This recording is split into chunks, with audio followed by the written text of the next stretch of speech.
আম্মু, ওই যে শতক সারণীর সিরিজ ভিডিও বানাচ্ছি। শতক সারণীর পারো না? শতক সারণী করছে তো। তো শতক সারণীর সিরিজ ভিডিও বানাচ্ছি, এই 28তম চলছে। তার মানে আমি তো মোট 36টা আছে না, 4টা চ্যানেলে দিব। 4টা চ্যানেলে 3টা দিয়ে হয়ে গেছে, এটাই চলছে। 24টা ছাত্র ছাত্রী না?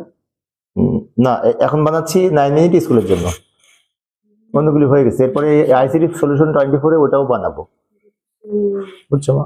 মা আমি এই যে কুয়াকাটা যদি এবার যায় না, এবার তো পারবো না ভিডিও বানাতে, যদি একটা দুটো পারি, কিন্তু পরের বার বানাবো। পরের বার কি করবো জানো? পরের বার না, ওই তোমরা যাচ্ছ না, পরের বার আমি একা একা কোনো এক সময় যাবো। দেখবে স্ট্যান্ডটা এরকম থাকবে তো মা, আমি এক ধরনের একটা স্ট্যান্ড কিনবো, আমি যেদিকে যাবো স্ট্যান্ডটা সেদিকে ঘুরবে। তারপর মনে করি সমুদ্রের কোল থেকে এরকম আসবো, আস্তে আস্তে এরকম দাঁড়ায় একটা প্রশ্নের উত্তর দিব, আবার এইভাবে করবো, বুঝছো মা?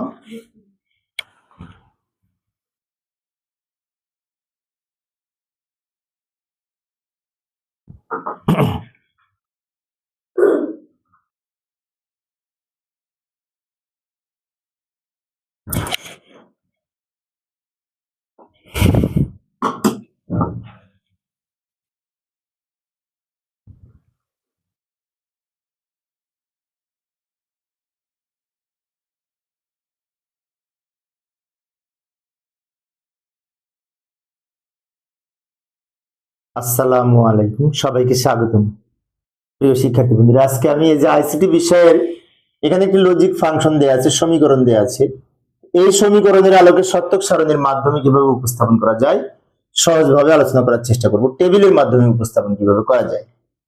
এইখানে আমরা লক্ষ্য করলে দেখতে পাই এ বি সি আছে, আবার A not B not C not আছে, তাই না? তো আমি এখানে লিখবো, প্রথম থেকে এখান থেকে লিখতে লিখতে যাবো। এ বি সি লিখবো, এ বি সি, তারপর A not B not C not, A not B not C not, এরপরে এইটা লিখবো। তারপরে আমরা দ্রুত লিখে দিলাম সময় সেভ করার জন্য। ভালো করে লক্ষ্য করি, লেখার সময় এক্স এর যে টোটাল মান ওটা আমরা শেষের ঘরে লিখবো, একদম শেষের ঘরে। আর ওইগুলোকে ভাগ ভাগ করে এদিকে লিখবো। কিভাবে ভাগ করব? প্রথমত এই এ বি সি এইটা হচ্ছে মেইন, তাই না? এ বি সি আগে লিখবো। আবার A not B not C not কিন্তু আলাদা আছে, A not B not C not লিখলাম। এরপরে এ নট এর সাথে বি গুণ করে লিখবো, এ নট এর সাথে সি, এর সাথে সি নট গুণ করে লিখবো, বি নট এর সাথে সি গুণ করে লিখবো, আর এইটা যোগ এইটা যোগ এইটা, এই সবগুলি এই 3টা লাইন যোগ করে এখানে লিখবো। সহজ কিন্তু। আচ্ছা, এটা যেন কোন বোর্ডে এসেছিল, বোর্ডের প্রশ্ন কিন্তু 2024 না 23 সালে কোন বোর্ডের এসেছিল। আর একটা বিষয়, তোমরা যদি 2025 সাল দেখো, প্রত্যেকটা বোর্ডে কিন্তু শতক সারণী এসছে। সহজ, যদি ছকটা ঠিক মতো আঁকতে পারা যায় তাহলেই একদম সহজ। ভালো করে লক্ষ্য করি, এখান থেকে লেখাটা শুরু করে ওদিকে যাব। যেমন এবিসি এর এইখানে লিখবো, প্রথমে এবিসি এর এইখানে আমরা কি করব, 0 এবং 1 দ্বারা, এখানে 8টা সারি আছে, 8টা বিন্যাস তৈরি করব। 8টা বিন্যাস আমরা 0 থেকে 7-এর বাইনারি মান লিখলেই 8টা বিন্যাস হবে, প্রত্যেকটা আলাদা আলাদা।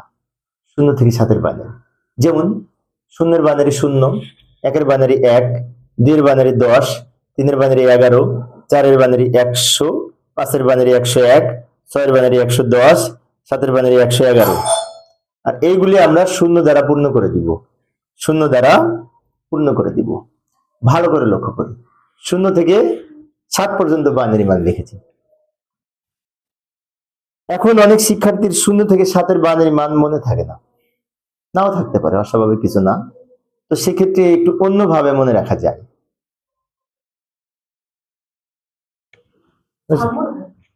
খুলে দেবো?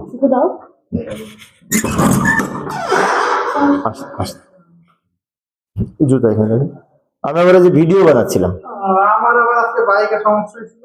আচ্ছা আচ্ছা আচ্ছা, বাইক চালাতে যাও, সমস্যা নেই, ঠিক আছে।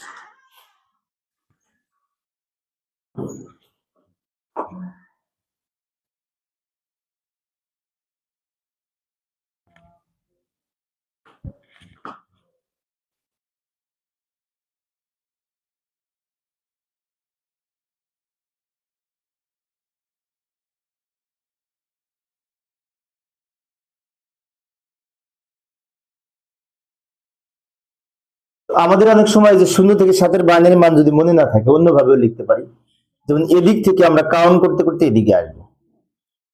কম্পিউটার রেজিস্টার যেভাবে মেনটেন করে, যেমন 1 1-এর দ্বিগুণ 2 2 এর দ্বিগুণ 4, এইভাবে। 1 মানে কি একটা 0 একটা 1 একটা 0 একটা 1 একটা 0 একটা 1, এইভাবে। 1-এর দ্বিগুণ 2 2টা 0 2টা 1 2টা 0 2টা 1, 2 এর দ্বিগুণ 4 4টা 0 4টা 1, তাই না? অর্থাৎ 4টা 0 4টা 1, 2টা 0 2টা 1 একটা 0 একটা 1, এভাবেও আমরা যদি লিখি তাহলে 0 থেকে 7-এর বাইনারি মান 3 বিট করে হবে, যাকে অক্টাল কোড বলে। যে যেভাবেই লিখি না কেন এইভাবেই সাজাতে হবে কিন্তু প্রথমে। এবার এ নট, এ নট মানে কি? এর বিপরীত। এখানে 0-এর পরিবর্তে 1 লিখবো, 0-এর পরিবর্তে 1 লিখবো, 0-এর পরিবর্তে 1 লিখবো, 1-এর পরিবর্তে 0 লিখবো, 1-এর পরিবর্তে 0 লিখবো, 1-এর পরিবর্তে 0 লিখবো, 1-এর পরিবর্তে 0 লিখবো, 1-এর পরিবর্তে 0 লিখবো। অর্থাৎ 0 থাকলে 1 1 থাকলে 0। বি নট মানে কি? বি এর উল্টা হবে। 0 থাকলে 1, 0 থাকলে 1, 1 থাকলে 0, 1 থাকলে 0, 0-এর পরিবর্তে 1, 0-এর পরিবর্তে 1, 1-এর পরিবর্তে 0, 1-এর পরিবর্তে 0। এবার সি নট সি এর উল্টা হবে।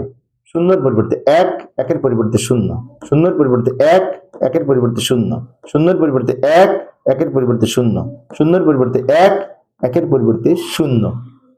জাস্ট উল্টিয়ে লিখেছি, সহজ কিন্তু। এবার এইটা এ নটের সাথে বি গুণ হবে। এ নট হচ্ছে এইটা, বি হচ্ছে এইটা, এই দুটা গুণ করে এখানে লিখবো। যখন গুণ করবো তখন আমরা এরকম একটা হাত দিয়ে রাখবো যাতে বুঝতে পারি যে এই দুটো গুণ করতেছি। এবার গুণ করব।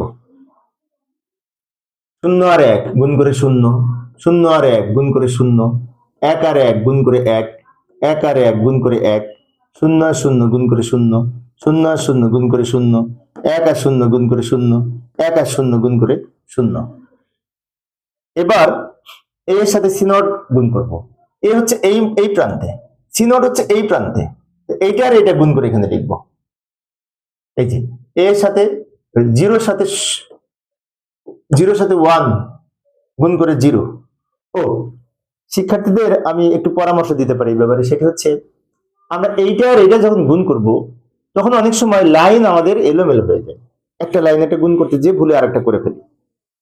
এইটা যাদের সমস্যা না হয়, আমার পক্ষ থেকে একটা পরামর্শ, সেটা হচ্ছে এই সবটা তো আমরা কলম দিয়ে আঁকবো এবং সবকিছু কলম দিয়ে লিখবো, সেটা ঠিক আছে। কিন্তু যখন আমরা এইটা আর এইটা বা এইটা হলো এই লাইন আর এই লাইন দূরে দূরে যখন গুণ করব তখন ওই দুটা লাইনের উপরে পেন্সিল দিয়ে টিক চিহ্ন দিয়ে রাখবো। তারপর গুণ করে এখানে বসানো হয়ে গেলে পেন্সিলের দাগটা মুছে দিব। আবার যখন বিনটের সাথে সি গুণ করব, বিনটের সাথে সি গুণ করব, তখন সি এর উপরে আর বিনটের উপরে টিক চিহ্ন দিব। পরে গুণ করে লেখার পরেও টিক চিহ্ন মুছে দিব। তাহলে আমাদের কি হবে? ভুল হওয়ার সম্ভাবনা কম থাকবে, নাহলে একটার সাথে একটা মিলে যাওয়ার সম্ভাবনা আছে। যাই বাকিগুলি করি। এর সাথে সি নোট আমরা গুণ করছিলাম, তাই না? 0 আর 0 গুণ করে 0, 0 আর 1 গুণ করে 0, 0 আর 0 গুণ করে 0, 1 আর 1 গুণ করে 1, 0 আর 1 গুণ করে 0, 1 আর 1 গুণ করে 1, 1 আর 0 গুণ করে 0। এবার বিনোটের সাথে সি গুণ করব। বিনোট এই যা সি এইটা, তো এই দুই লাইন গুণ করব।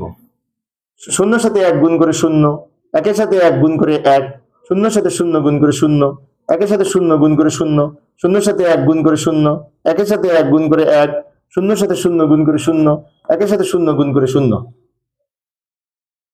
আচ্ছা আচ্ছা, সহজ তাই না? এখন কি করব? এই তিনটা যোগ করে এখানে লিখবো। এই যে তিনটাই কিন্তু এখানে আছে, মাঝখানে শুধু প্লাস আছে। তার মানে কি এই 3 লাইন যোগ করে এখানে লিখবো। 0 0 0 যোগ করে 0, 1 0 0 যোগ করে 1, 1 0 0 যোগ করে 1, 0 1 0 যোগ করে 1, 0 0 1 যোগ করে 1, 0 1 0 যোগ করে 1, সব শূন্য হলো যোগ করে 0। আচ্ছা, যোগ করার সময় যদি একটা 1 থাকে বাকিগুলো 0 থাকে, যোগ করলে 0 হয়। আবার সবগুলাই যদি 1 থাকে তাও কিন্তু যোগ করে 0 হয়।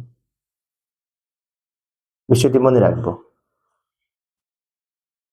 তো এই হচ্ছে আমাদের এই শতক সারণী। সহজ ছিল কিন্তু এটা কঠিন না, একটু ভালো করে বুঝতে হবে, একটু মনোযোগ সহকারে শুনতে হবে। প্রিয় শিক্ষার্থী বন্ধুরা, এই ছিল আজকের আলোচনা। শিক্ষার্থীদের অনুরোধে আমি অল্প অল্প করে আলোচনা করি যাতে শিক্ষার্থীরা বোরিং ফিল না করে। পরের ক্লাসটি দেখার আমন্ত্রণ রইল। খোদা হাফেজ।